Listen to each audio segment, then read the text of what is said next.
Hey, this is Matt once again. We're back to the videos of the paid request, this time from Shawn. Thank you so much for another commentary, and I'll do the best that I can. He sent in a decent amount of requests. Thank you so much for your generosity. And for those interested in requesting any type of videos, PayPal's usually the best bet. Do have a Patreon as well. Links are in the info box over there or over there. So let's get right into it. Teen of New York is a commentary for today.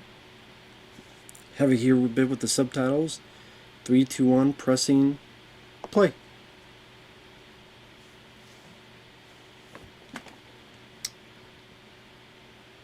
Let's see.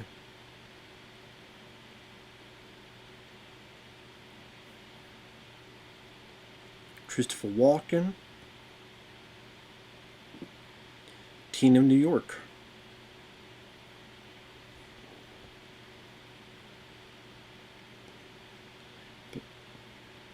Now, I do remember liking the film. I don't know if I'll have much to say during the commentary because, I mean, I like the film, but it's one of those things that it kind of speaks for itself. I don't really have much to add. I don't know much about the backstory of the film.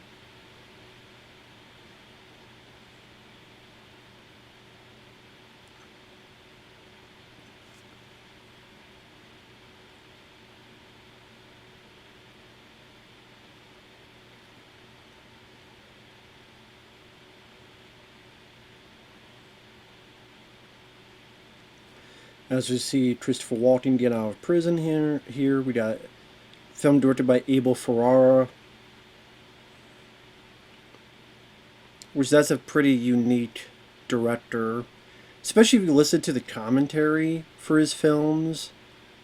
He's definitely brutally honest on stuff. He doesn't really hold back on anything.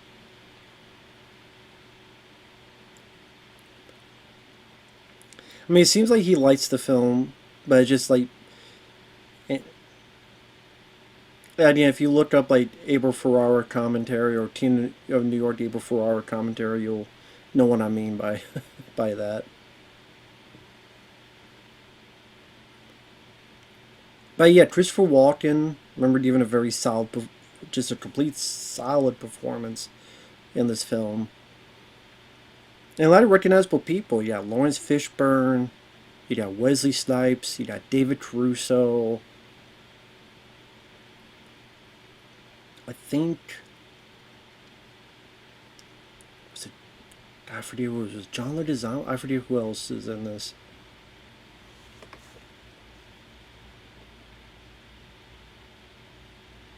And a lot of familiar names in this.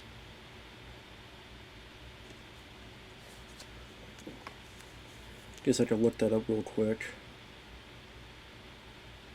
As our main character is getting out of prison. One of those films following a criminal, or in this case a supposedly reformed criminal.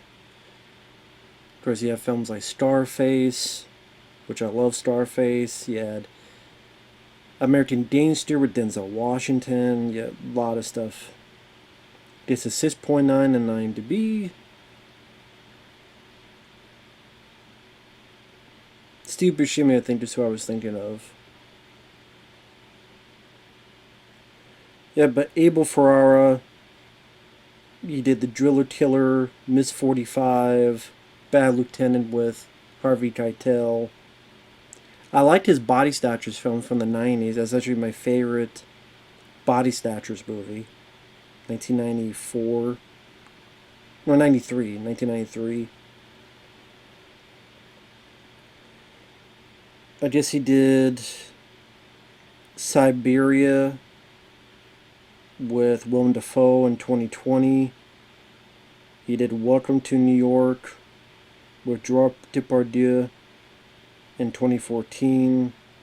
444 Last Day on Earth with Willem Dafoe.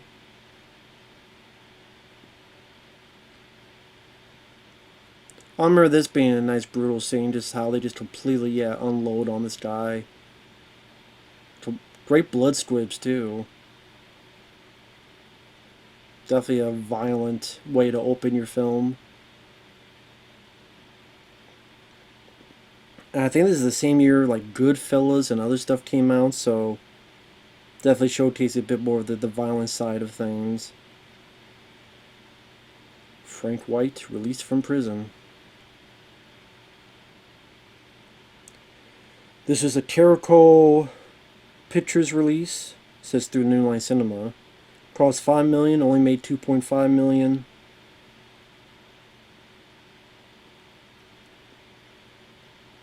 I guess the Abel Ferrara wanted to make it since the early 80s.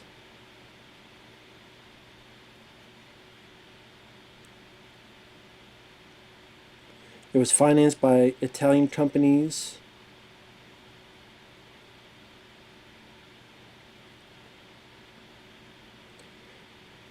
Filming began April 19 and June 14, 1989. Shot in New York.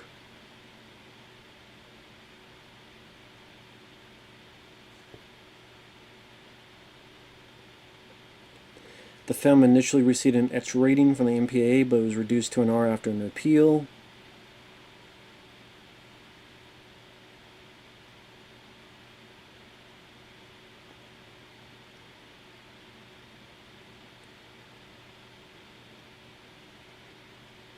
Rapper the Notorious B.I.G. sometimes referred to himself as the moniker Frank White after the main character of this film. I remember the trailer for this was, I want to say, The Punisher? 1989's film The Punisher? I think that VJ's had the trailer for this film, I believe.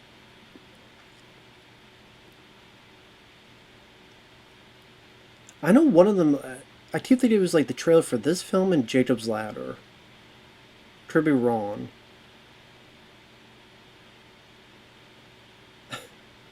I didn't notice the Halloween 4 poster there. That's funny. If this was filmed in 89, came out in 1990, it's interesting. Yeah, Halloween 4 poster.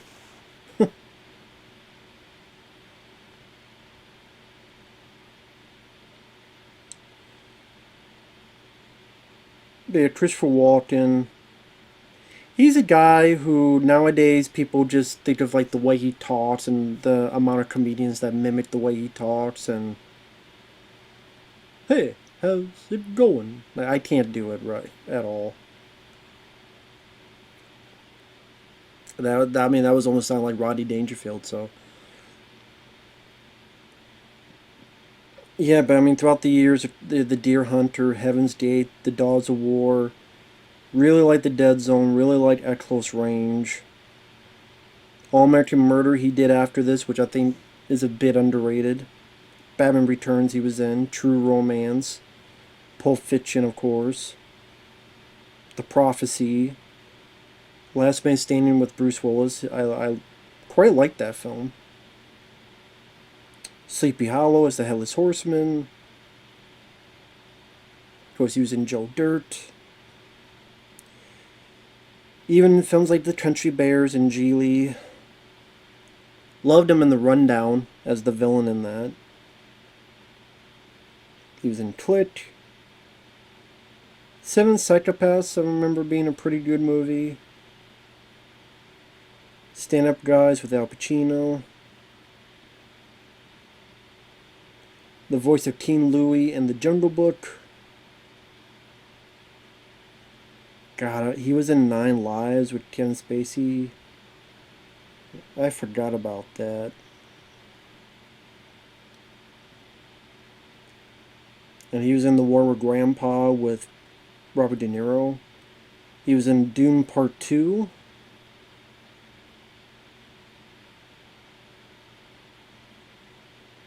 There's Steve Buscemi on the right there, and then Lawrence Fishburne on the left.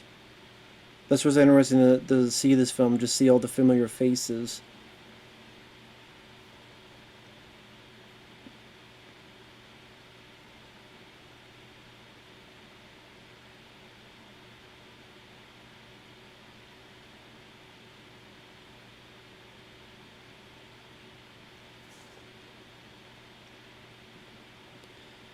I'm trying to think if it was Lawrence Fishburne, if he was the one offered. I want to say he was the one who was offered Dire with a Vengeance and Pulp Fiction, and he said no to both. I'm trying to think. Was that him? I want to make sure.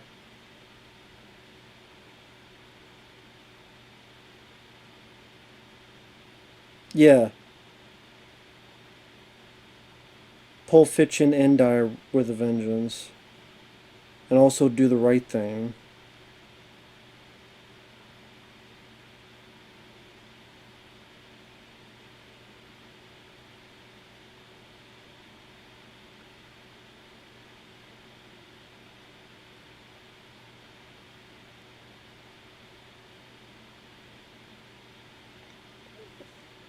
And I just want to make sure, wasn't it like Die Hard as well?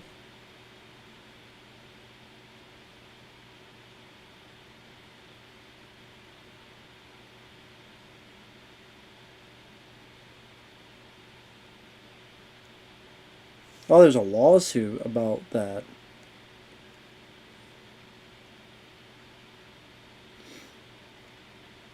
It was written, okay, so Zeus and Dire with Avengers was written with Fishburne in mind, given the fact that he was in Boys in the Hood and this film. What's Love got to do with it?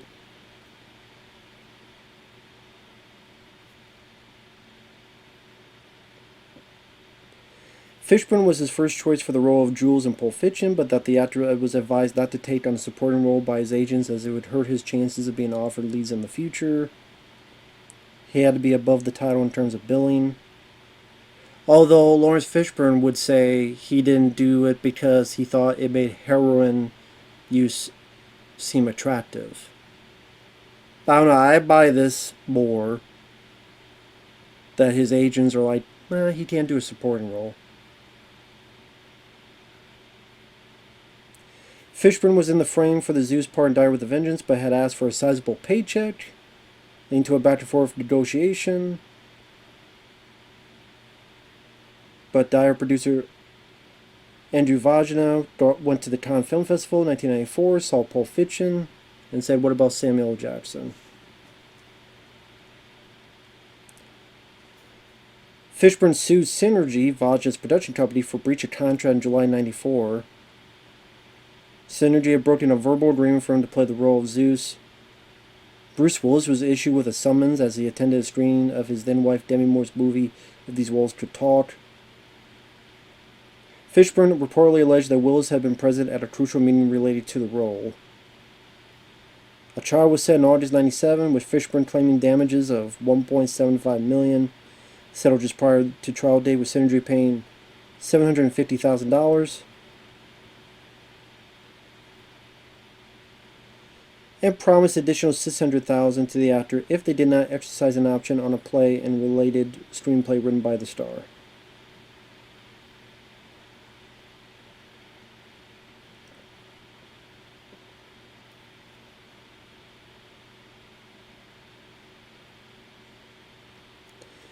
I mean, I'm sorry, a verbal agreement don't mean just what. I mean, you don't sue because, hey, someone changed their mind or someone lied or whatever the hell. Like I said, I don't know. To me, that don't mean squat. A verbal agreement. It really doesn't.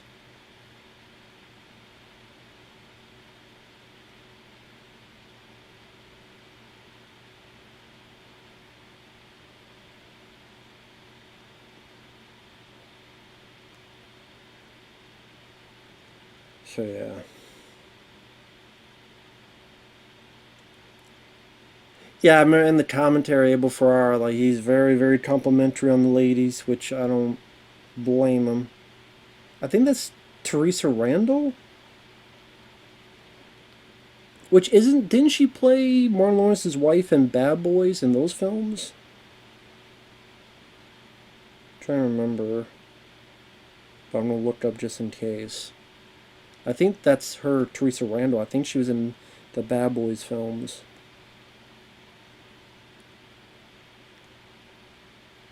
double check.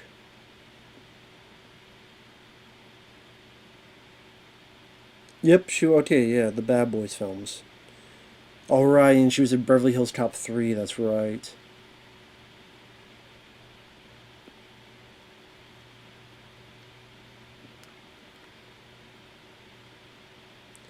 I do like this because you think it's going to be this big. Because we saw one meeting go down poorly with Lawrence Fishburne, he would shoot the guy.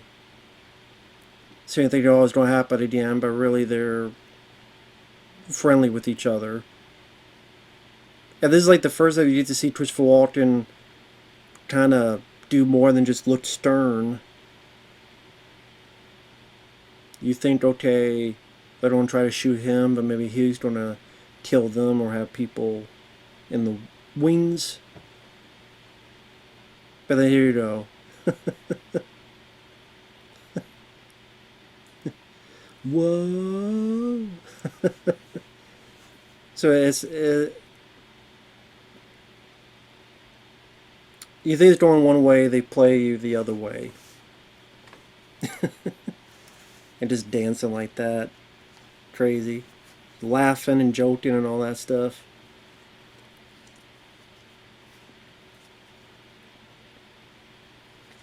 But I said, I don't remember if I swear it was the VHS tape for The Punisher though, because I remember watching that tape a lot. I always see this trailer pop up. I like the music of the trailer.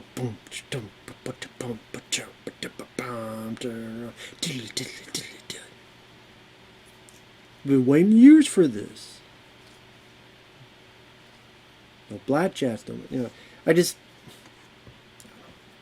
It's like when I watched Ninja Turtles 2 Secret Reviews on VHS so many times. I remember like the Suburban Commando trailer. And I think it was the Step Kids. It was later called Big Girls Don't Cry, They Get Even.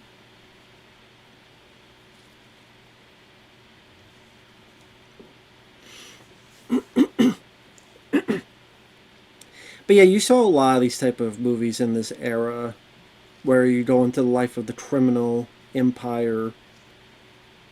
Like I said, I think the same year you had Goodfellas, which I'd probably say overshadowed this.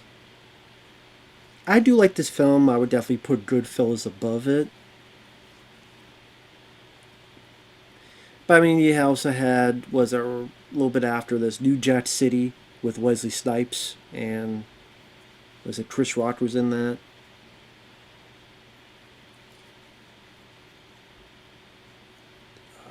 Carlito's Way, a little bit after this.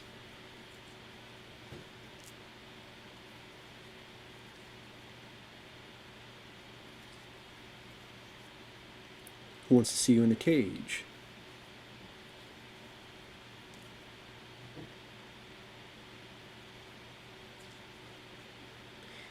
That Christopher Walken's character is such an interesting person because he asked that question, well, how come you didn't see me in prison?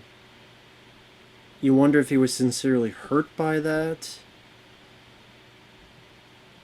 or if he's just saying that just to test the guy's loyalty, but maybe he truly does mean that.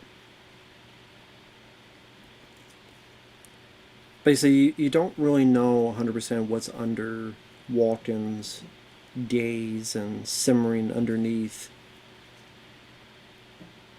So he has like these maniacal facial movements, but at the same time, these stone cold stares, and he could be, charismatic, likable enough, but then be cold blooded as can be, like a snake. Yeah, I mean, yeah, like a snake.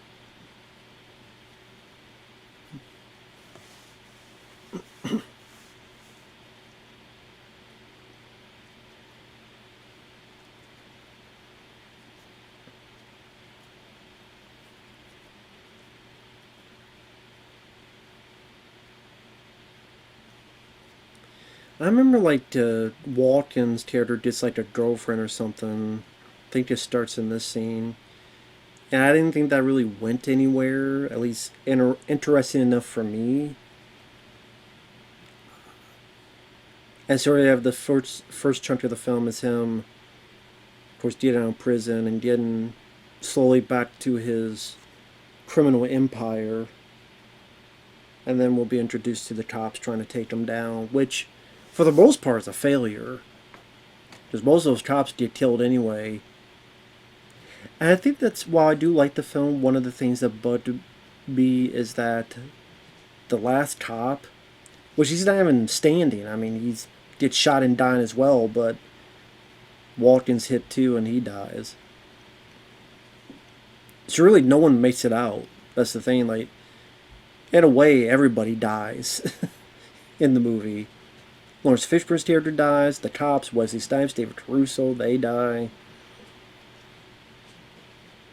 And that's the thing, is that the last cop left, I don't think he was the best actor or the most interesting character. I forget the actor's name, but I just wasn't gung-ho about him.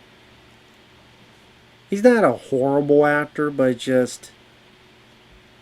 just thought he was a bit dull compared to like David Caruso and Wesley Snipes and some of these other guys you got there. I'm like, can't it be them instead? Does it have to be this guy?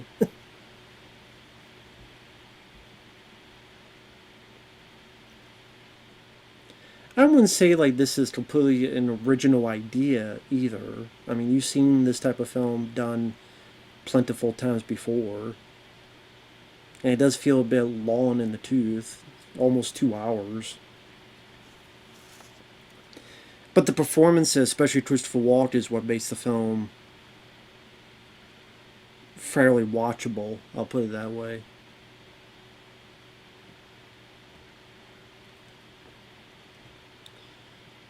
I just compare to films like Miss 45 and Driller Killer. This seems a bit more slicker and sleek of a production.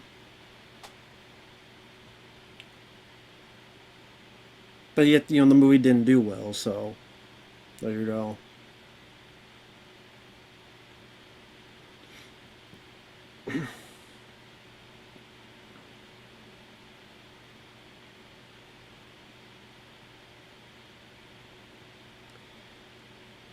But that's the thing, like with other films like Starface, you have that 80s excess that just really gives Starface a few more levels above the rest. And Al Pacino's fantastic performance in that. New Jack City, I thought the cop part of that movie was handled a bit better. Although Judd Nelson is kind of pushed to the wayside, I wish he was used more, but Ice-T and then Mario Van Peebles, I just cared more about them. And it was a bit more of a satisfying ending. To an extent, yeah. And Wesley Snipes still did a good job in that. Goodfellas, sort of the uniqueness of Ray Liotta, what happened to his character.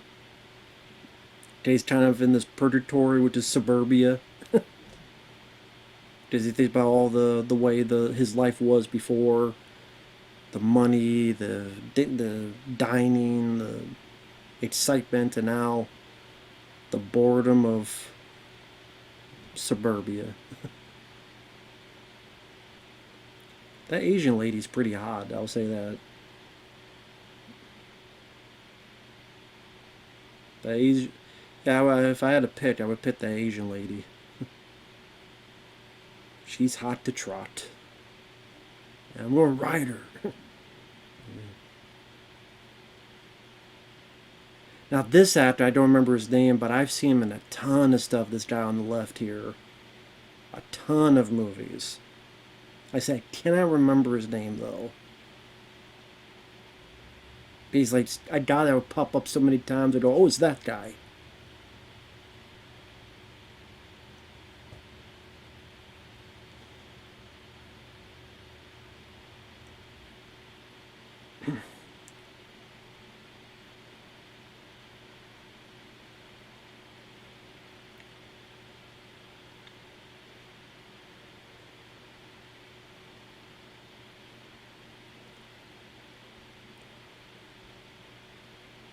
Damn, hell of a smoky haze.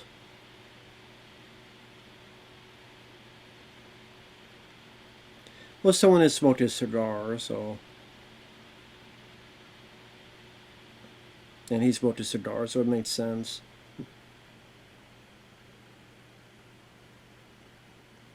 I don't know if I want to drink from that cup. Look how dirty it is. And the saucer it's in. There's like all this dirt on it.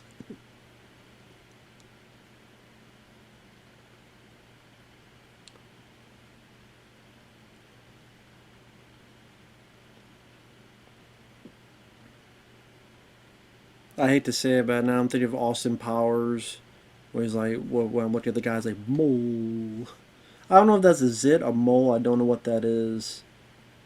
But it's like right there.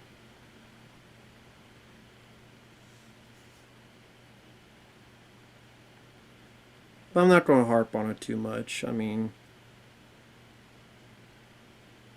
what, does that mean the guy can't get hired ever? Of course not.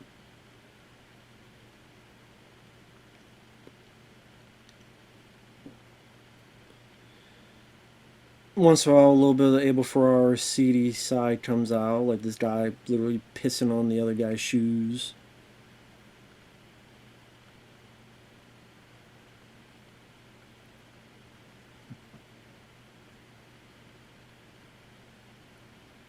And this right here, grabbing her breastises right here in the subway. I think coming up, this is an interesting bit. The way this plays out. I think they're ready to get accosted, but then he like offers them a job.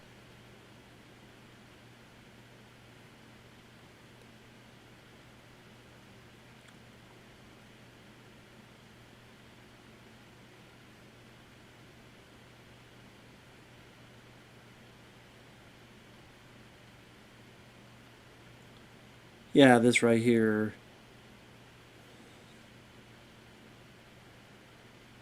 He offers him a job. Which I thought was an interesting way to take it. Is that okay, he's going to beat them up and show that he can actually handle his own, or he's going to get revenge and like I'm going to find out who you are and where your family is and take care of all of them. No, instead it's like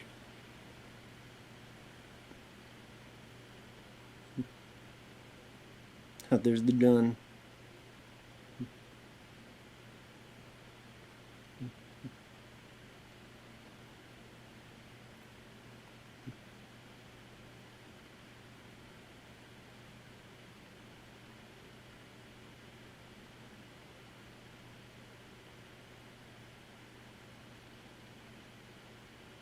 I gotta work for you.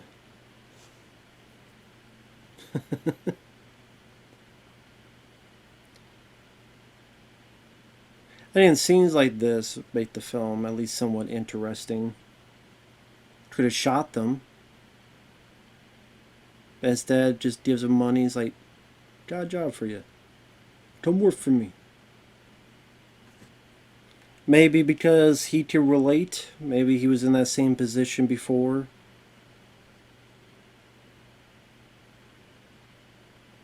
Now, of course, there's a reason why he brought that gun. Someone here is going to die.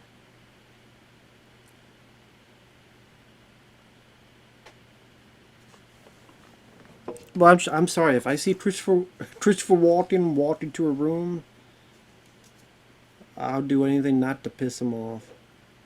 You know what's interesting? There's a story that Mel Gibson tells. There's an interview. I want to say it was for The Patriot. I can't remember what it was.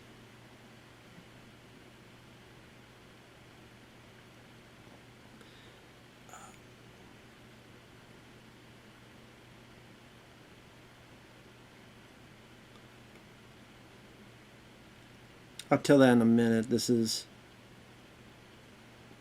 a bit of a... I get this. You don't quite know what Walken's going to do. He could be like smiling and friendly one minute, and then the next minute just got that snake glare at you.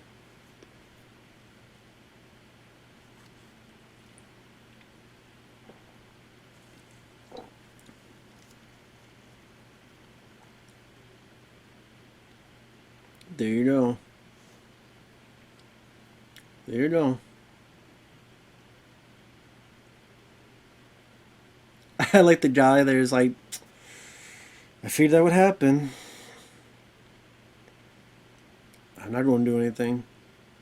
And of course,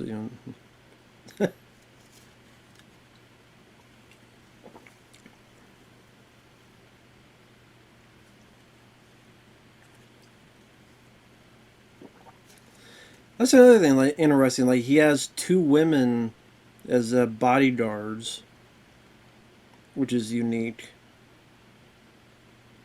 Just not something you saw all the time, especially at that time. Unless like big James Bond type of villain type of thing, but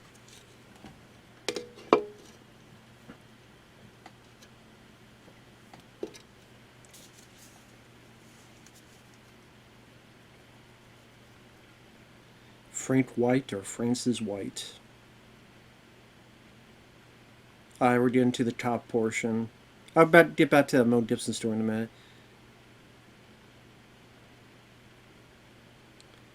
Okay, is that how you spell parole? I thought parole was with an E. They spelled a Parol. I thought it was with an E. Did they really mistype that, misspell it? Was that on purpose, or they didn't realize it?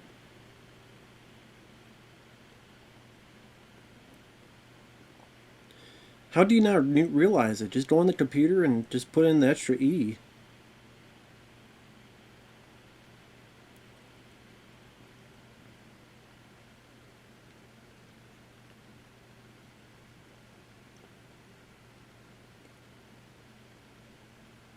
Oh, okay, I forgot about this was a play. It's a weird ass play.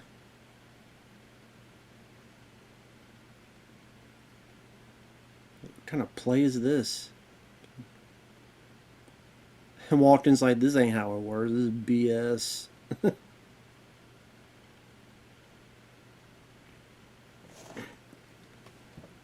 I was talking about Mel Gibson. There was an interview he did. I think it was a UK interview. And it might have been for The Patriot. Might have been. Actually, no, it might have been Conspiracy Theory. Might have been that, actually. Might have been Conspiracy Theory. Either way, it was that era between Conspiracy Theory and The Patriot. But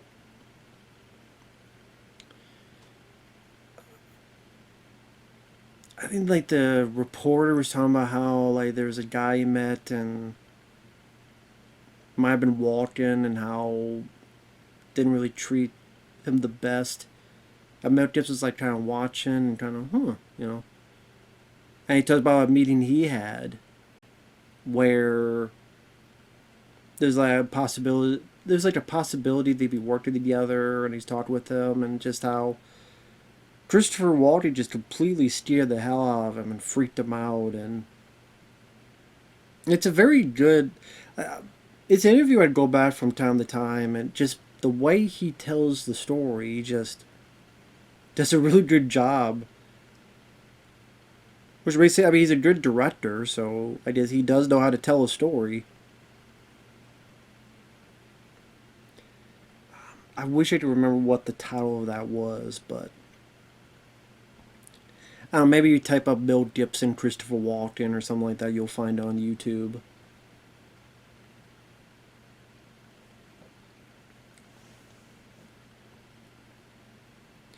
But I know that one guy that he was talking to before, not this guy with the older guy, but the guy before.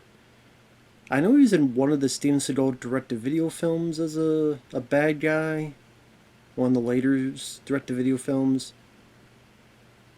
I can't remember which one. There's been so damn many. Wesley Snipes. Now that guy in the bat there is who I'm talking about with the cop.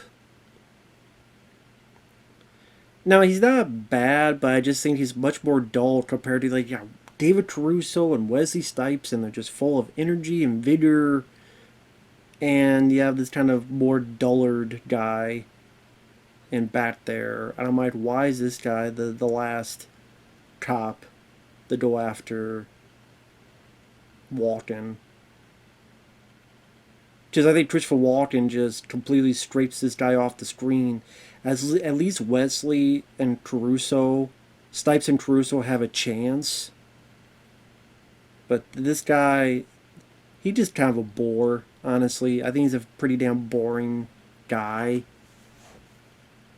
Well, you said it's not awful. Would be like Neil Breen, like the films he directs and he stars in. Like that's awful. This guy's is a bore and a dullard and boring. This cop, who's in the front seat in the passenger front seat. Hey, Burger King, give me a Whopper, plain, maybe a cheeseburger.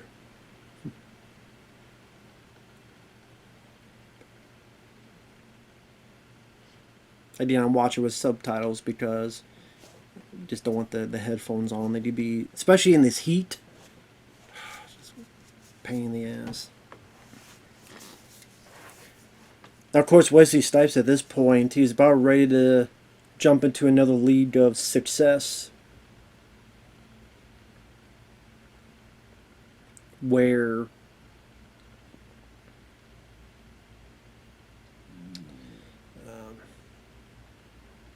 oh damn, beats the hell out of Wesley. There you go. Beat the hell out of him. There's David Caruso.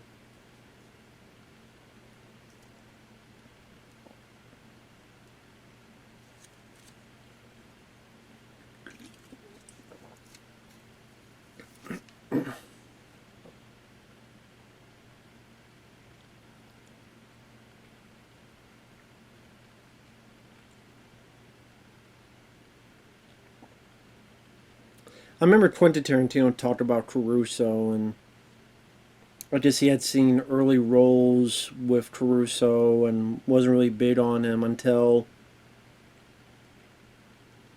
finally saw him playing a cop. Whether it be in this film, NYPD Blue, and just really like appreciated Caruso in those type of roles. I think in particular you mentioned this scene with this wedding and the way David Caruso plays the part. Which Caruso, sadly shot himself in the foot when it comes to Hollywood. Because I first saw him in First Blood. He's one of the deputies working for Brian Dennehy and was a Fort Hope. And yeah, this speech here is what Tarantino was mentioning, how this is when he was impressed by David Caruso. And I like David Caruso. I really do like him as an actor. I know he has a certain personality that some may view over the top or quote cheesy. Now that guy there with the getting married, I forgot he was in this. Is that James Lorenz? The groom with the bride? We saw him a bit ago. Let me see when he pops up again. David Caruso's giving the toast, and there he is on the right, the groom. On the right there, James Lorenz. I forgot he was in this. I think that's his name. He was in Street Trash. He was like he had a small part in Street Trash, very memorable part, and then he was the star of a film called Frankenhooker. So that's pretty cool to see him in this. He's not in it a whole lot, but that's nice to see him there. But I was mentioning David Caruso. I said the first time I saw him was in First Blood.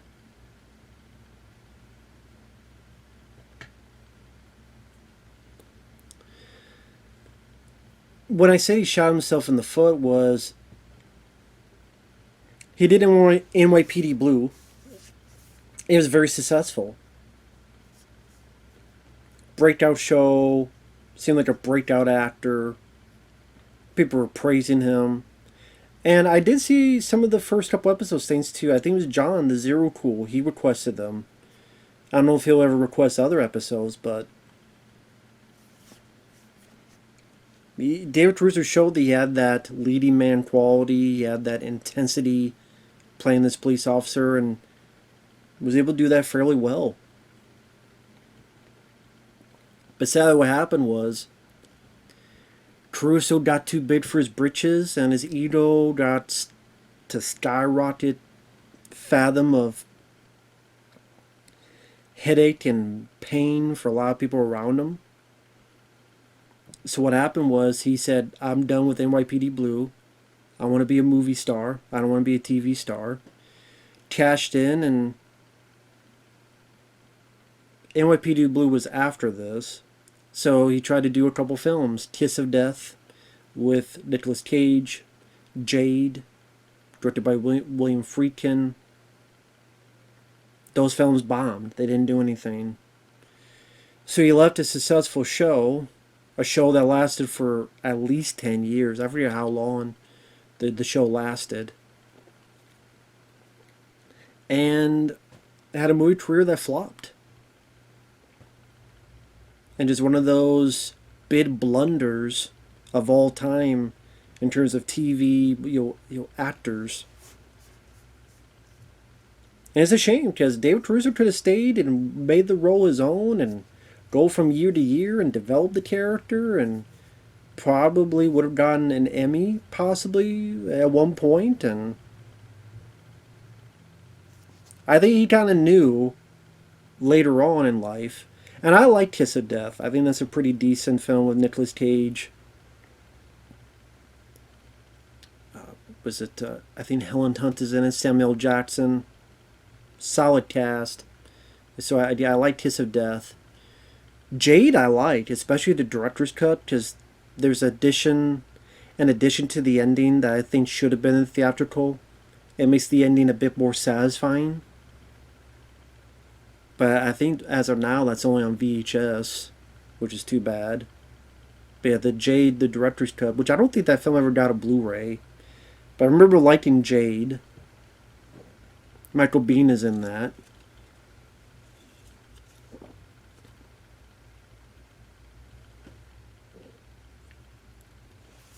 I can't remember what he did afterward. Session 9, I love Session 9.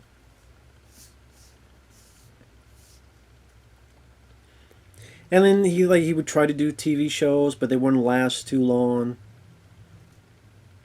I knew he tried one or two times to do a TV show until he got CSI Miami. And you could tell, like, this time he was sticking with it. He learned his lesson, and he stuck with that for 10 years. In fact, I think up there I got the whole 10 seasons of CSI Miami. I haven't seen that in a while, but I do remember liking that show quite a bit. Yes, it's over the top and very, very stylish. And yes, Horatio Kane saying them one-liner zingers. And then, yeah! But man, it's entertaining. Just like it's entertaining to watch Miami Vice back in the day, it's entertaining to watch CSI Miami. It's not supposed to be realistic. It's fun. And that's why if in a way it felt like an 80s type of show, or I don't know, maybe 90s. I just, like I said, a whole lot of fun.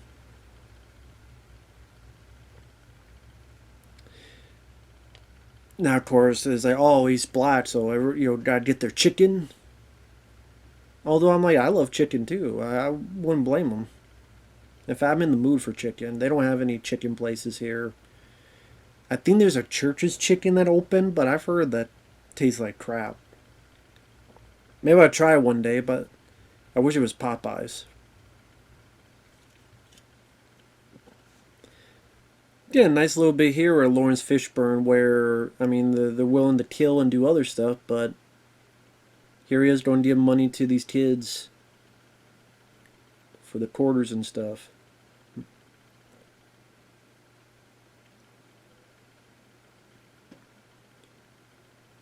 Is that $1,000?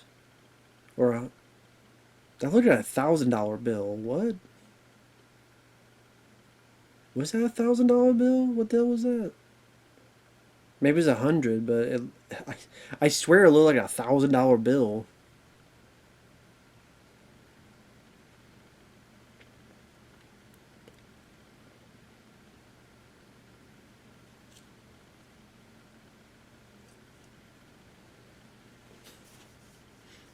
I say David Caruso just has that energy and that exuberance and intensity. Same with Wesley Snipes.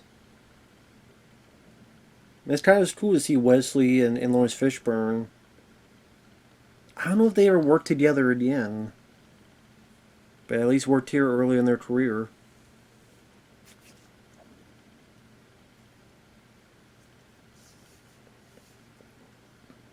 And that's the thing, I kind of want to see the movie where it's Caruso and Wesley versus Walken and Fishburne.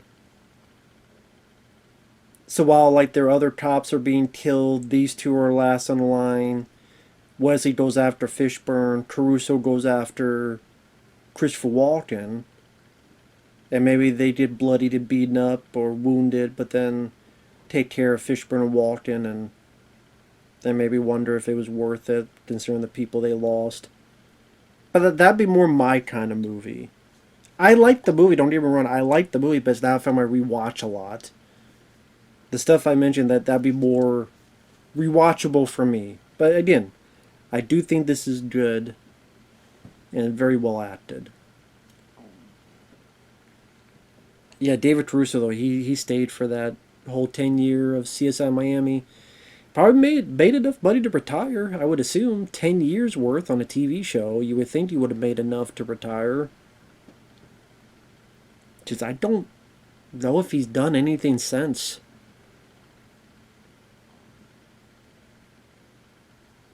In fact, I haven't even seen him since that show ended. And of course, Wesley Snipes. Early on, he's doing films. Major League being one of them. He was in a film called Wildcats. I think he was in the Michael Jackson music video for Bad. Doing small parts here and there.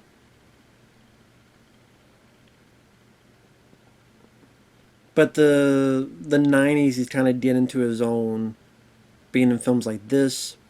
He was in Boiling Point with Dennis Hopper, which I could never get into because the way the marketing made it look like it was an action film starring Wesley Snipes. But he disappears for good chunks and it's more Dennis Hopper's movie. Like, Wesley's on the poster, but it's more Dennis Hopper's film. And Wesley felt more like a supporting actor. That's for me, in my opinion. But definitely films like Passenger 57, which was 1992, that definitely brought some acclaim to him. That and White Men Can't Jump, which I think those were two in the same year, which one showed he to be an action lead and one showed he to do comedy. And also New Jack City before that. So you had New Jack City, which was around 91, and then again Passenger 57 and White Men Can't Jump. Two good movies. Three, New Jack City's good too. Definitely got more leading man roles. So he had like Rising Sun with Sean Connery. He had Demolition Man, where he was the villain. Loved Demolition Man. Money Train, which I liked. It didn't do well, but I do like Money Train. I think it's a bit underrated. I don't think it's as bad as it was made out to be. So yeah, Money Train I thought was fun.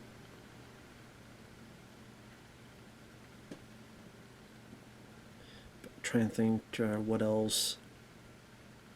Then of course, 1998 Blade,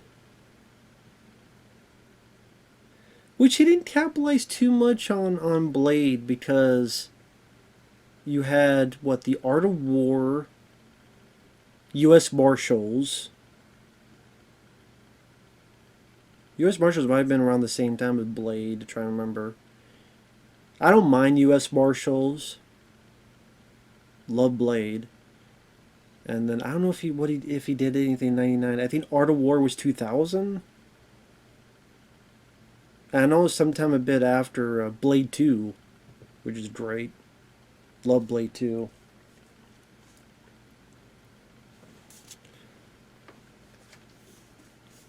See if I can find what else he did, his filmography. I have to look it up. It take a minute.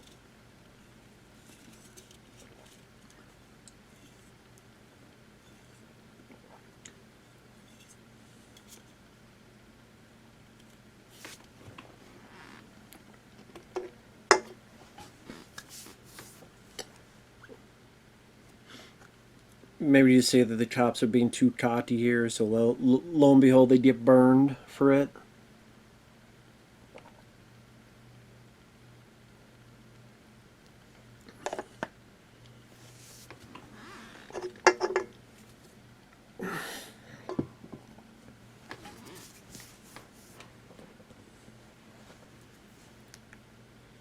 But I think that's what, when I first saw this, just bugged me a bit that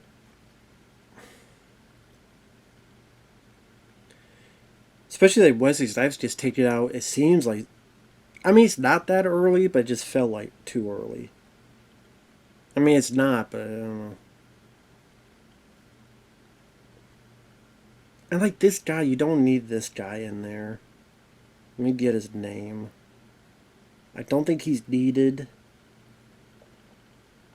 I don't think he was a good benefit to the movie.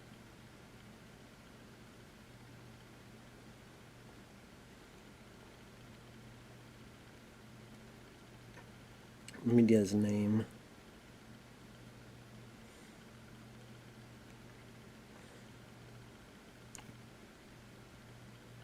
Victor Argo.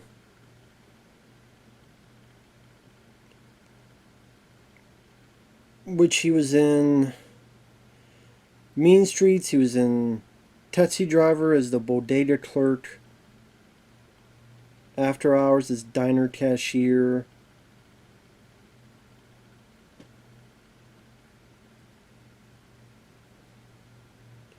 Bad Lieutenant as beat cop. True Romance as Lenny.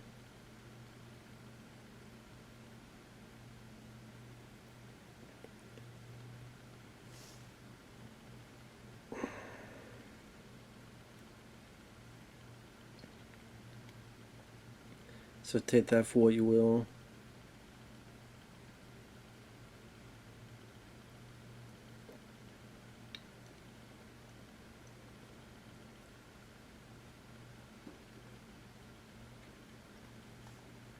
But let me look at Wesley Snipes.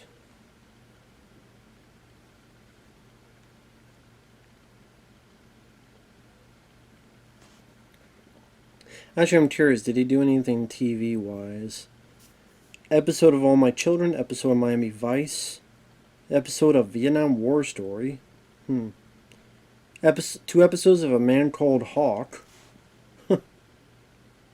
Episode of Help. The hell is that? New York City Fire Department. Oh, funny enough, Wesley Snipes and David Caruso had a bit part in this. Drama series ABC one season, the mid-season replacement for Mission Impossible. Lasted 6 episodes. Jerry Goldsworth did the theme. John Mahoney, Wesley Snipes, and David Caruso. Wow. Interesting.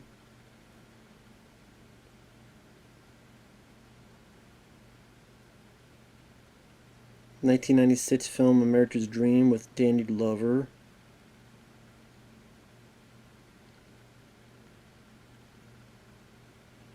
God, Future Sport. I forgot about that. That was like the ripoff of Rollerball.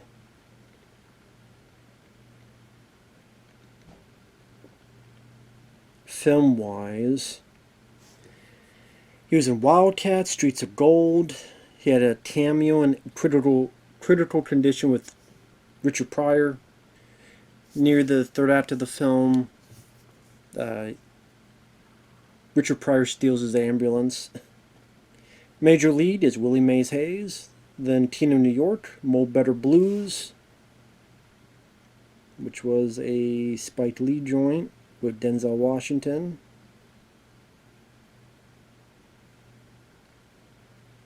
New Jack City, Jungle Fever, that's another Spike Lee joint. Song called The Water Dance.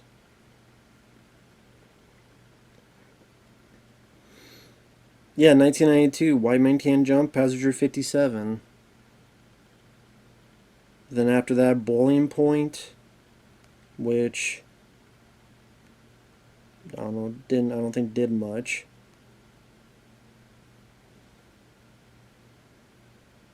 And then what was it? Rising Sun, Demolition Man, Sugar Hill, Drop Zone. I forgot about Drop Zone. Tu Wan Fu, Money Train, The Fan, which I like The Fan, directed by Tony Scott, Robert De Niro. Wesley was the baseball player stalked by this obsessed fan. Murder at 1600, I rather enjoy. I thought that was a really good one. U.S. Marshals. And then Blade. Then after Blade, pretty much what The Art of War, Play It to the Bone, he had a cameo, so I don't really count. But yeah, Blade, The Art of War, Liberty Stands Still, which I forgot about. Isn't that he's like a sniper?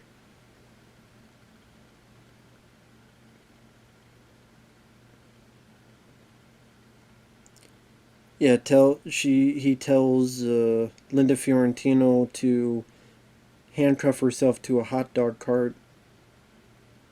And yeah, it's pretty much kind of like phone booth before, you know. Zigzag, which I forgot about that movie.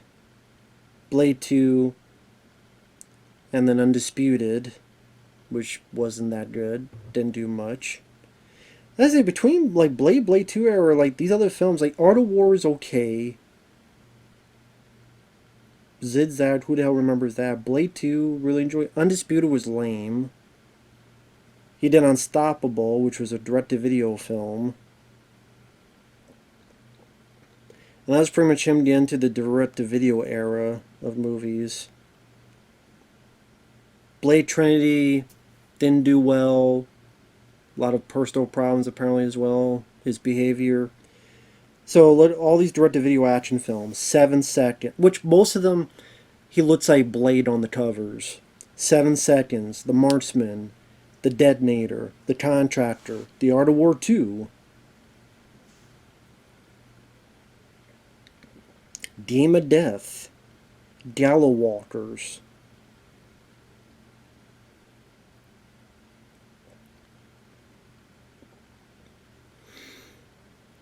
And then finally Expendables 3, 2014, The Recall, 2017, Armed Response, which he's not the star of which I don't think, was he really the star of that movie? Maybe he was.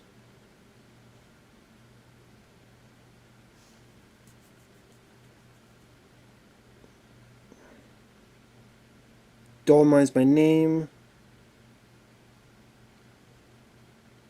And then he Coming to America 2.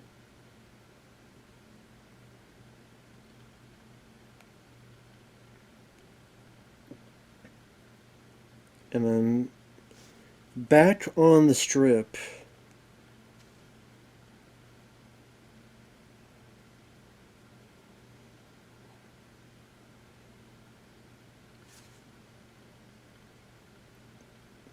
J.B. Smoove, Gary Owen, Bill Bellamy, Faison Love, and Tiffany Haddish.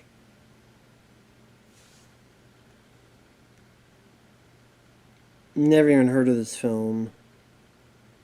It was released in the theaters? Are you sure about that? Because it did nothing. They don't even show a box office for it. So it's a shame that it's just Wesley Snipes, his career is pretty much dead in the water. Dolomite Is My Name was fun to see him in there. But other than that, Expendables 3, very disappointing. You know, it was bad when, I don't know if they asked Wesley to come back for Expendables 4, but if they did and he said no, that's even more hilarious. I don't know.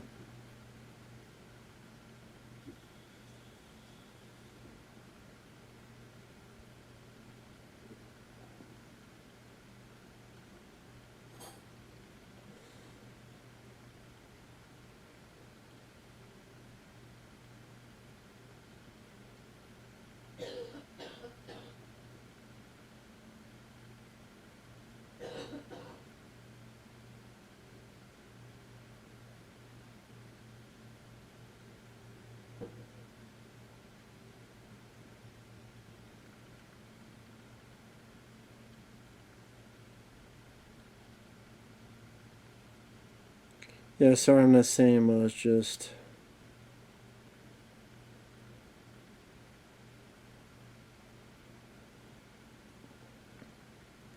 I don't really have much to say.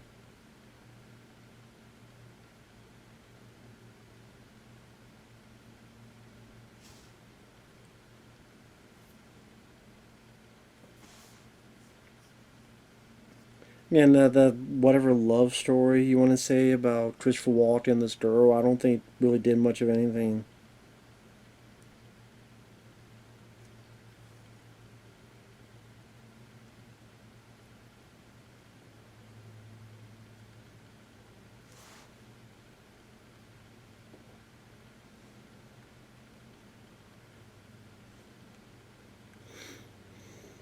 I don't know, I'm just looking. This is where during the commentary I just kind of lost. uh, Not really sure what to say about what's going on. Just be repeating the same thing. Okay.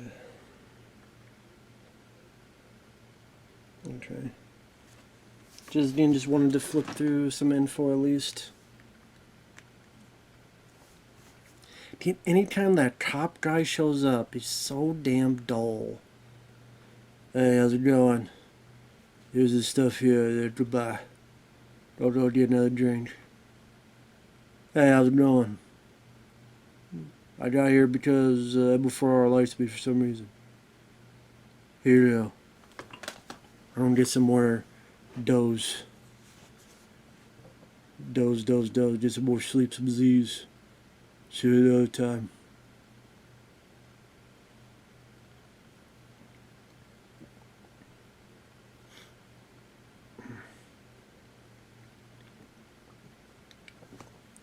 Like, who cares, dude?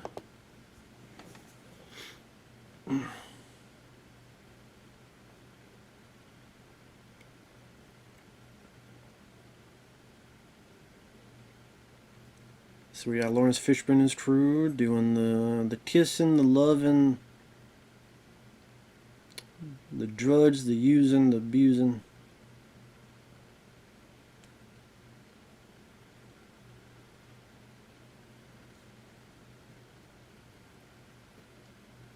Yeah, doesn't the cops hit this place? When I vaguely remember. If so, I think this might be when Wesley Snipes bites it during this chase. Can't remember. Maybe not. Maybe I'm thinking later.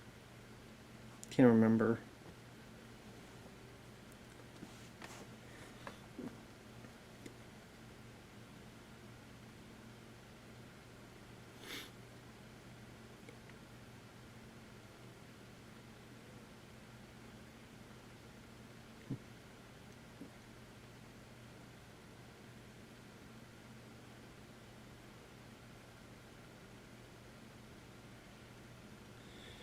I don't know, when you compare like Goodfellas seems like it's got more of a story to tell. Especially with all these characters incorporated into Ray Liotta and Joe Pesci and all of them, and the amount of time that it goes through. quite a few years of material, and it just felt like there was more of a, I don't know, a goal, like more like this. It felt like the story was going somewhere. Maybe you don't know where it's going. Here, a lot of times the story just feels like at a standstill, waiting for something else to happen. It's like, okay, he got his chicken, he got arrested, he got let go. Okay, he's doing these dealings, having these meetings. Let's see if we'll go somewhere. And such a crappy looking place too. This blue glow. Where is that blue coming from, by the way? It's obviously from the outside, but it's like a neon sign. Because nighttime isn't blue like this.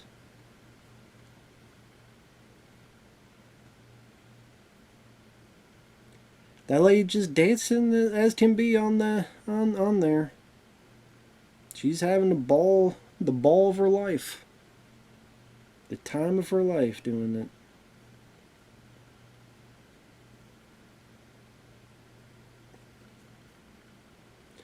And all this thing to do with the hospital and all this other stuff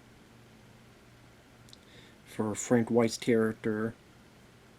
This hospital to help the people, but then also do with the drug trade and other parts of the city to be in control. No dope, no bloodshed, nothing unless I say so.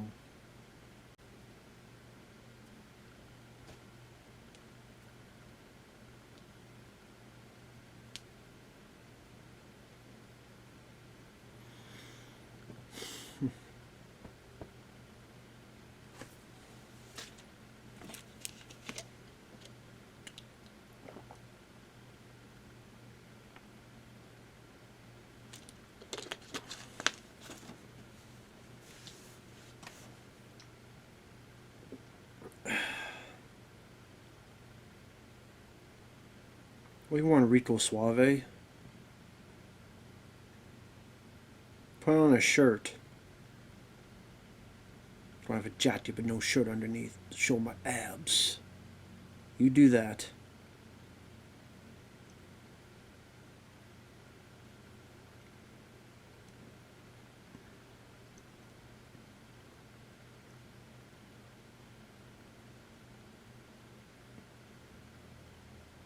And took care of that guy.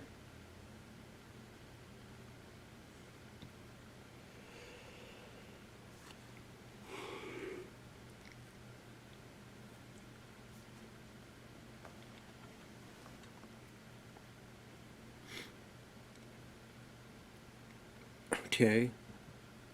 Interesting. Don't put the hat on your face. Well, so much for his gun. Gonna shoot him now? Oh.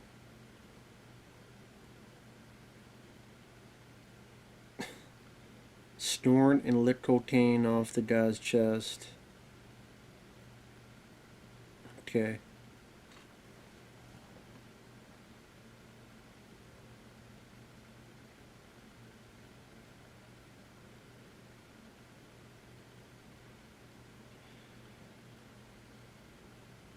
Oh shit.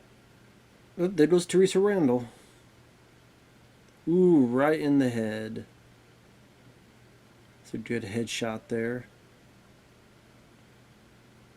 Yeah, here's the cops coming.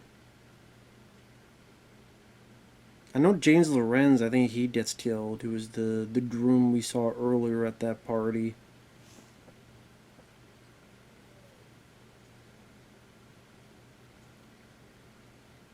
Yep. Walken took care of him.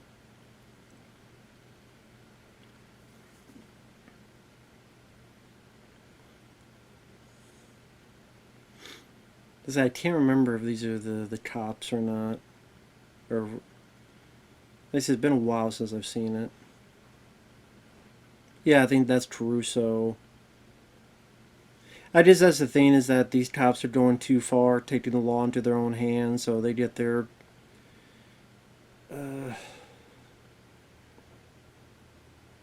They pay the price, so to speak. And the one cop trying to do things a little bit on the by lasts the longest.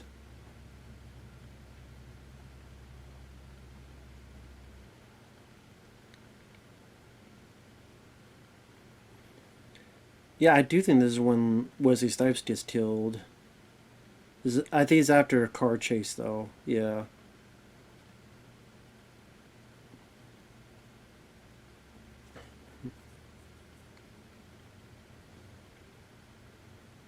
Yeah, there you go. God, just all blue. Just leave it all blue, blue, blue. This guy hanging on the door. I can't remember if this is James Lorenz.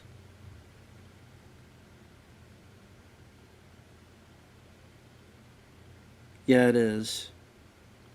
Yep, there you go. Ooh. There you go on that.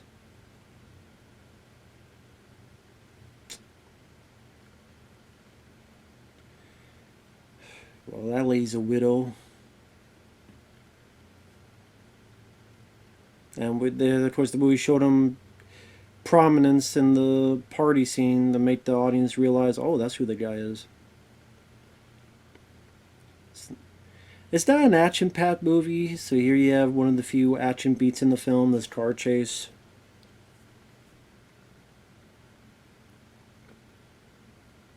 You know, not a bad car chase or anything.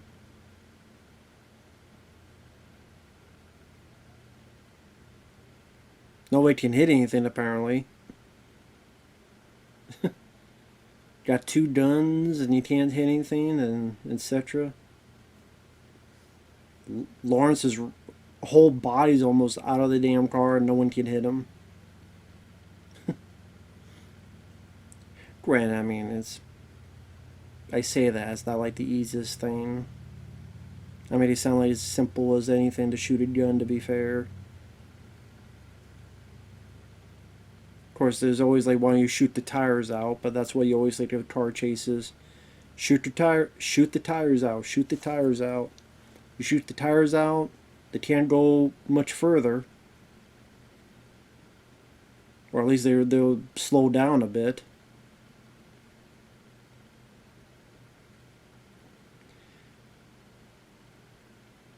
They'll literally just be like, bum, bum, bum, right at the back of the tire. Might even make them crash.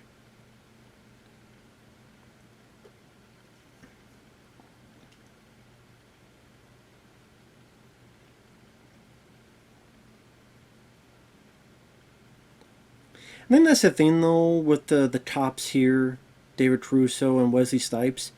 You don't really know anything about them other than that one party to toast the groom and the bride to be, and one or two other moments where they're just talking about Christopher Walken's character. You don't know anything about their characters.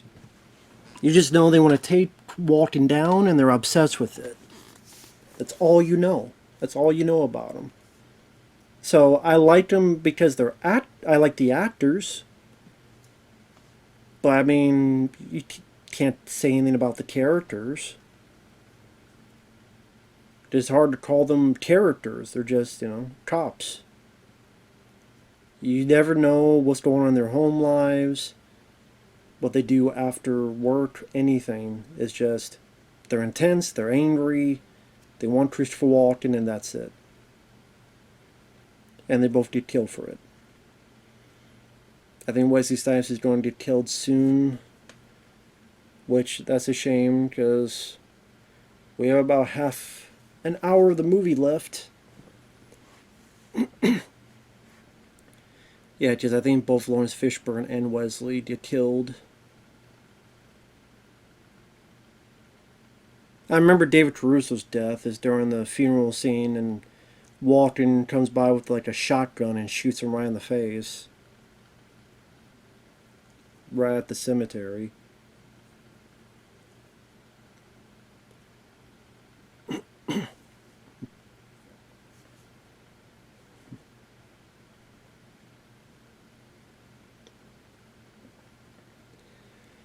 I gotta say, this whole deal with these cops kind of was the worst decision they could have made, because your two primary focuses seem like they flew the coop. A lot of collateral damage. A lot of cops got killed. James Lorenz got killed. The guy who got shot in the head got killed. Wesley Snipes just killed. So, just makes the cops look like idiots, to be honest. Makes them look like morons.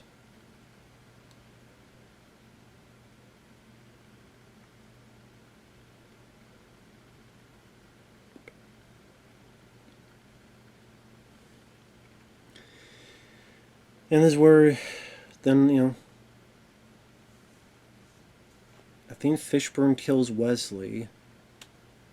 I forget who kills Fishburne. Of course, there ain't no Christopher Walken in there.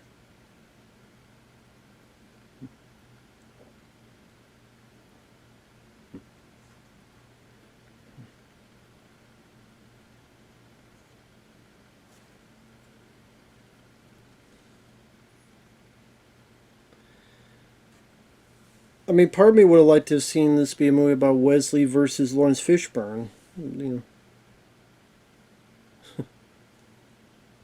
Oh yeah, Fishburne's going to trick him and kill him. I think. But it's been a while since I've seen this.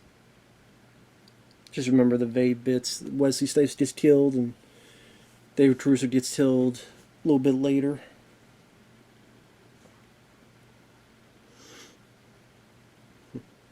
Yeah, he's talked a lot of smack and he gets killed for it. Does Lawrence Fishburne's hiding?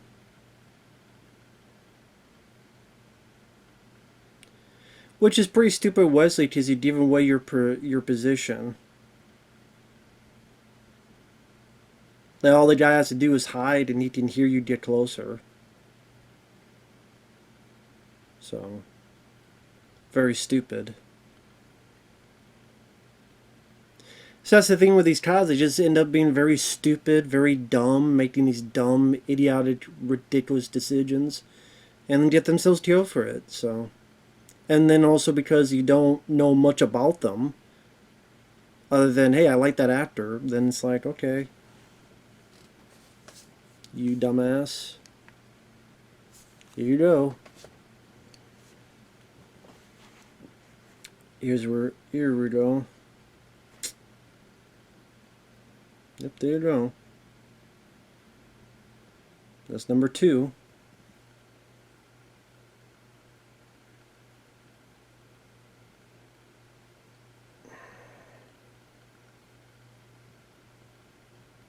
And number 3. And number 4.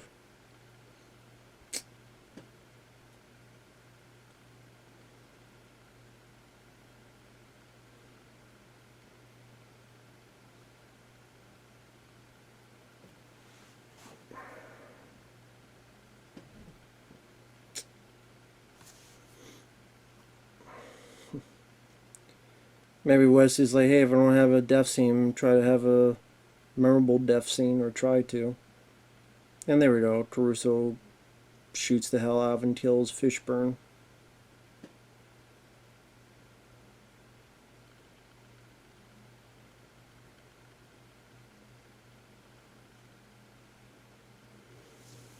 I do like that Fishburne showing all of the pain that would be going through. He's not dying cool like. He's just showing it in all that pain.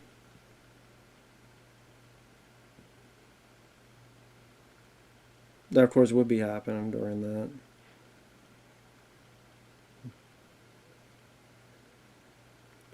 Yeah, mouth to mouth ain't gonna do much for a bullet right in the chest.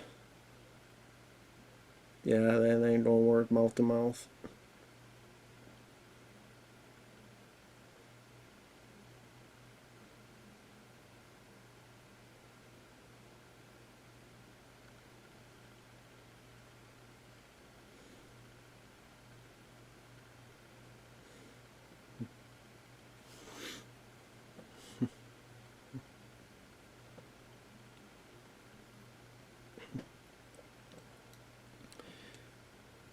Now, of course, Fishburne's laughing because he knows he's going to die no matter what, so he might as well have fun with it.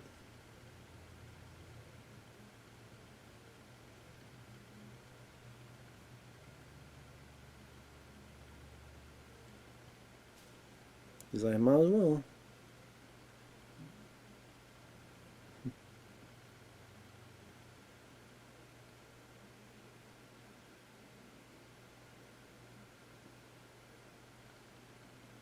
Yep, and there you go.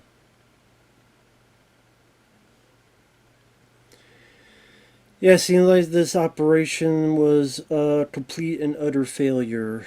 Good job, guys. Bunch of cops got killed.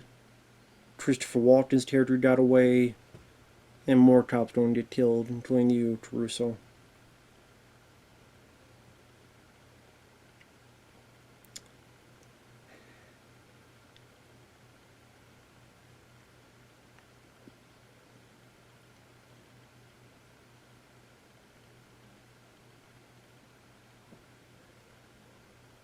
See, I'm like, okay, I guess that's his wife and kids. Because like, damn, I didn't even know like who's that girl compared to. Oh, that's probably the other. There's more than one grave. That's the bride. That's right, the bride. There's more than one grave.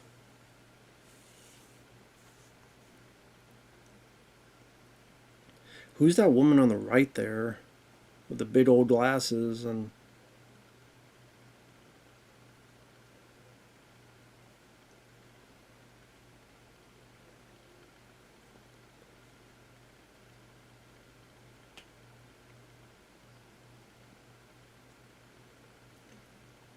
But I guess you could say this is trying to play against conventions. So that maybe that's what Abel Ferrara was going for, where you think, okay, Dave Caruso, he's going to be our lead. He's going to go after Christopher Walken for revenge, and he's going to do all this stuff. But then, right as soon as he gets there, bing, bang, boom, driven up, and no one would think he would get killed here. So I'll say it's definitely a hell of a surprise. Like, no one was expecting this. And just how brutal it is, too.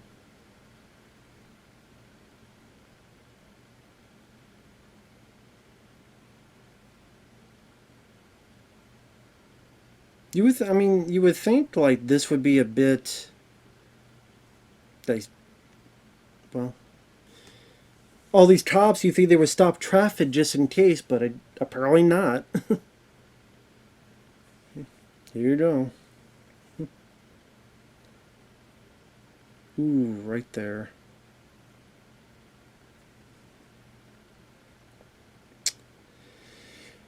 I would fire everybody on security, especially all those people by these cars. I would fire every one of them.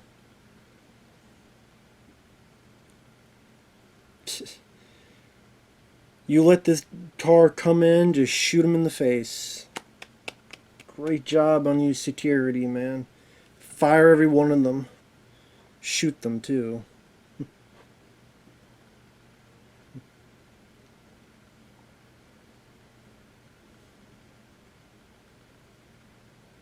Of course, there ain't many people left. I'm trying to remember, was Steve Buscemi killed during that? Oh no, that was a. Never mind. Phew, sorry. I'm out of it. I'm out of it.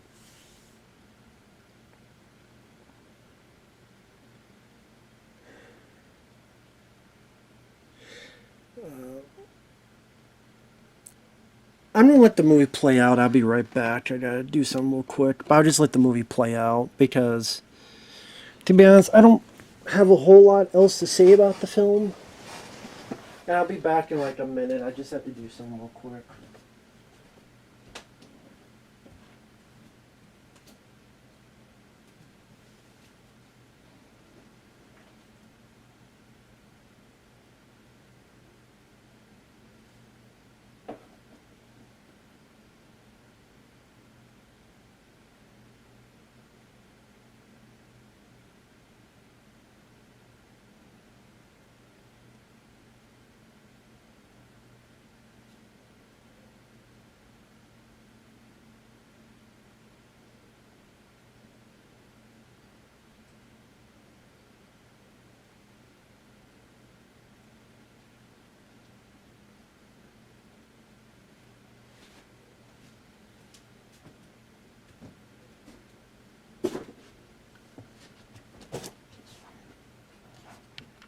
Alright, I'm paused at 1 hour, 25 minutes, and 1 second. I'm paused now.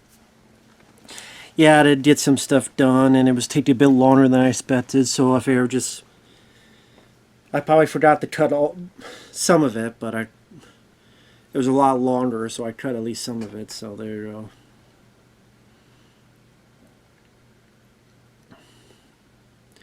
Went back to this part here.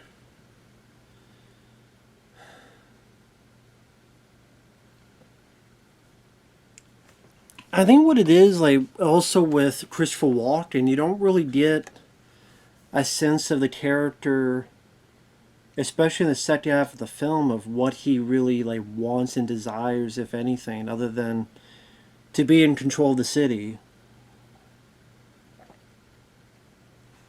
Like Scarface, you have the whole thing of with his sister and his best friend, and how he's very overprotective to a point of creepy vibes of his sister, and also about how I'm not gonna kill a woman or kids. I don't need that. You die, motherfucker. You die, motherfucker. New Jack City, I am my brother's keeper. That whole thing where he's got to, in his eyes, shoot his own brother.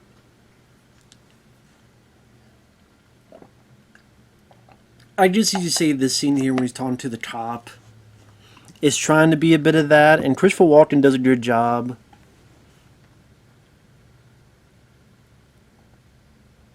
I never killed anybody that didn't deserve it. And he's doing a good job, Walken. You see almost like a little glistening in his eyes.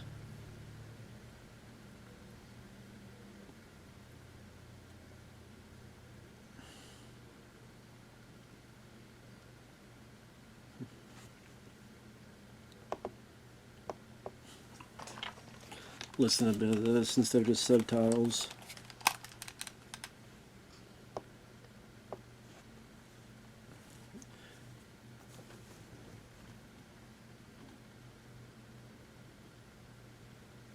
Never kill anybody that didn't deserve it.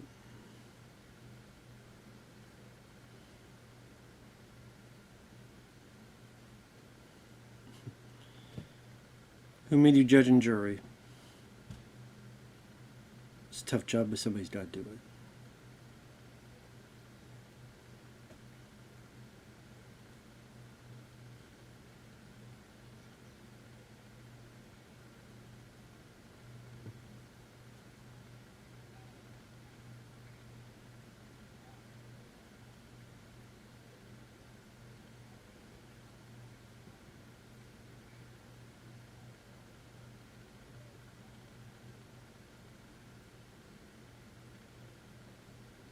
Poor.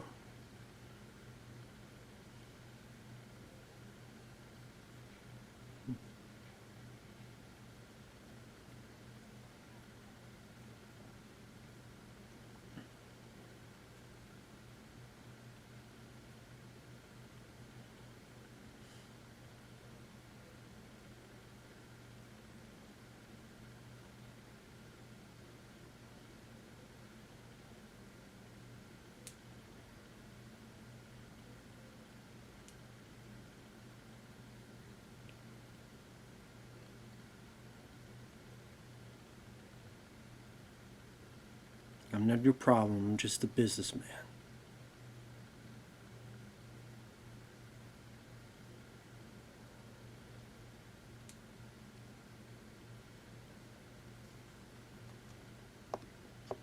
Well, there you go, as he puts it, I'm not your problem, I'm just a businessman. At the time, drugs, $100 billion in India, it's not my fault. I was in prison for, 15 or so years. It just got worse. I said, that's the thing, like, this other guy just cannot be up to par with Christopher Walken. Just far from it. And that's kind of it's not what's supposed to be. The way I look at it is that Christopher Walken thinks this guy ain't worth it. This guy ain't worth killing. This guy ain't worth jack squat.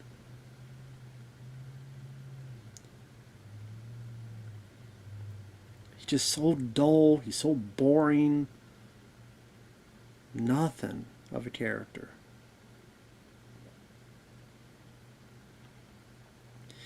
You didn't have an extra set of tees for the handcuffs? You would think a cop would have at least an extra set of hand tees for handcuffs. You would think.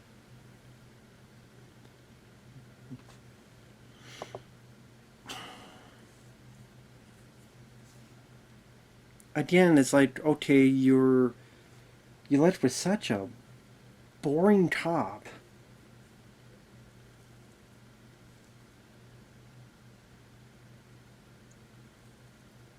Okay, Christopher Walken wants to be a businessman, but they say you don't really get a whole lot. And also, like, what happened to that girl? Maybe that's coming up. That girl was like the big love story. Not much of anything amounted with that.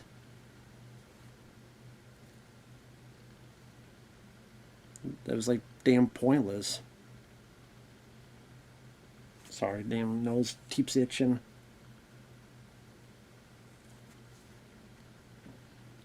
I think that's a big here where it's going to be this kind of shootout between the two. And Walken does get hit, but the cop gets hit more and falls around. He's a pansy ass character. Just this character just does not. He just blown away by everybody in the movie. Lawrence Fishburne, David Caruso, Wesley Snipes, let alone of course Christopher Walken. This guy just sucks. I just see why Scorsese cast him as, bit parts. Because Scorsese knew, yeah, don't cast this guy in a much bigger role. He's not the guy for it.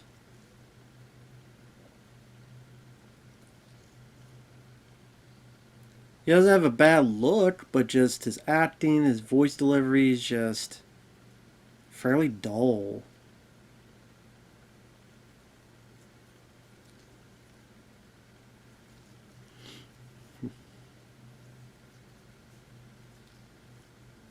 Like, why didn't he shoot him now? What's he waiting for? Why does he have to get 5 inches close, dude?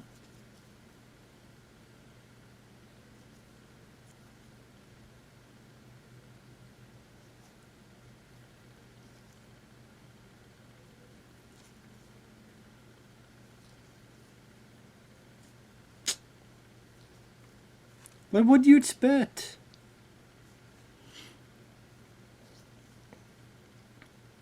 Like, what did you expect? Of course, Walken was going to take a hostage. He just stood there staring and doing nothing. Just an idiot character, dumb character. That's the thing. A lot of the cops are just dumb in this movie, doing so many dumb things. Especially this guy. In fact, this guy feels like the dumbest and just is the.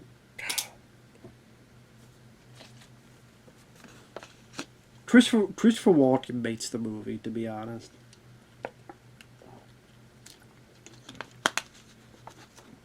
So as you can tell, I like the film, but I do not love it. Yeah, he's an idiot. This character deserves to die for being an idiot. But there you go. He did get one shot in. I think that wounded Walken.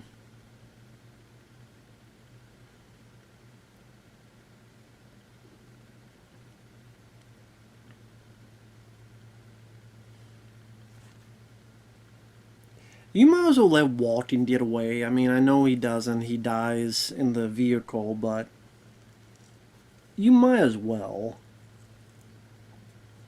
Of course, going a bit more handheld camera here, trying to be a bit more documentary style with these proceedings.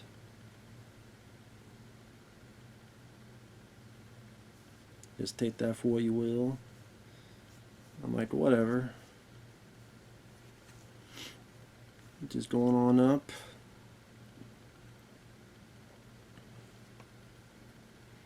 I say, sure, be my guest.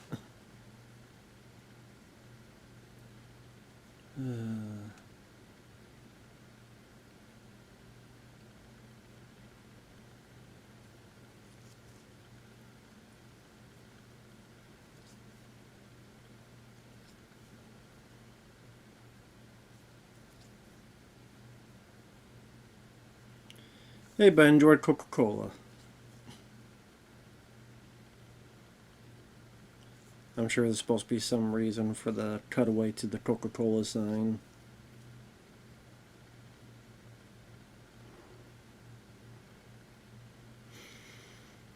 Yeah, by Walken's face, you can tell he's cringing a little bit because he's been wounded.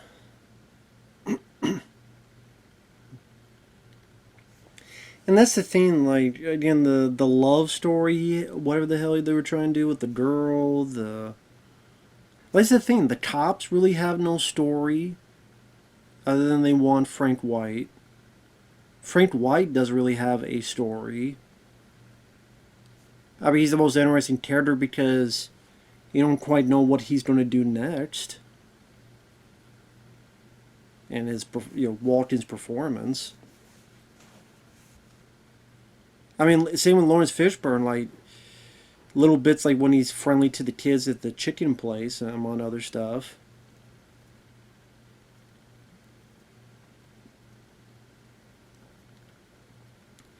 Just shows a little bit of they could be murderous and evil, but then they can do some things as well.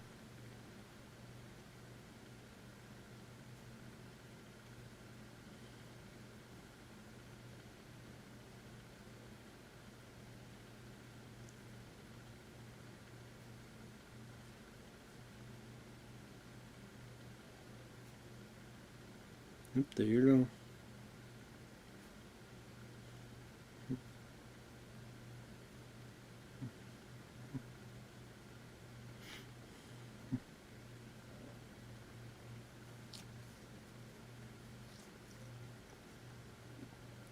Doesn't he put the gun up?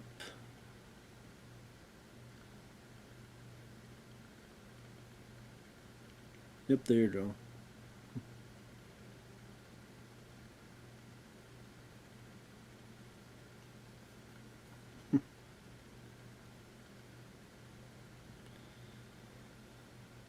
Just why are you telling the guy up ahead? Like, what's he gonna do?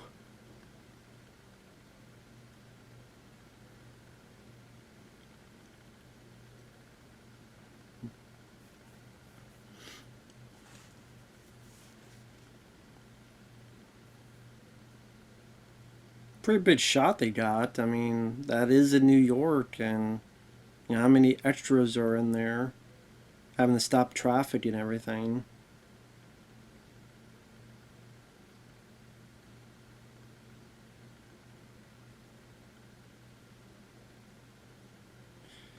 I guess he's supposed to think he's going to go out in a blaze of glory. He's going to shoot himself. He's going to shoot as many cops as he takes. But I think just bleeds out. Just sort of a simple, nonchalant end for the character.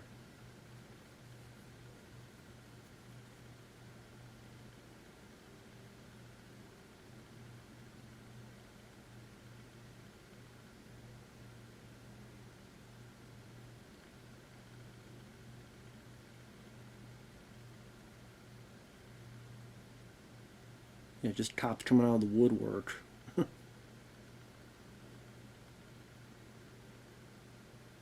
Even this bit seems to go on for a bit too long. There's really no payoff to it, that's the thing.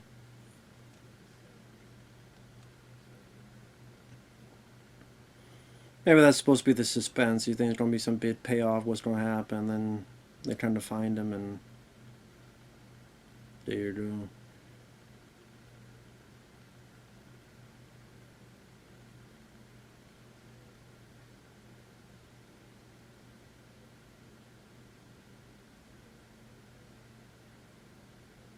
Just flops his head over and then puts the gun down. There you go, end the movie.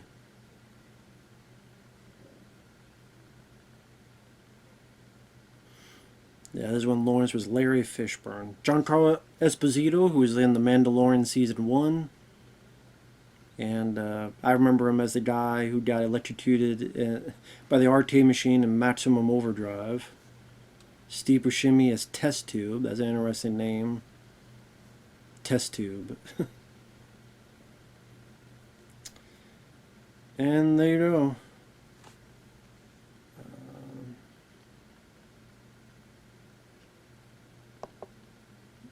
Yeah, James Lorenz was the guy.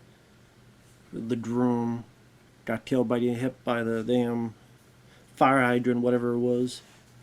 Says Team New York. I liked it okay. Not a favorite of mine. It's one of those films where, you know, I would never see. If I never saw it again, it'd be fine. Got one of those things. If I never see it again, oh well. It is what it is. Yeah. Is it okay? That's all I got. Thanks for watching. Take care, everyone. We'll see you guys later. Thanks once again, Shawn. Bye-bye.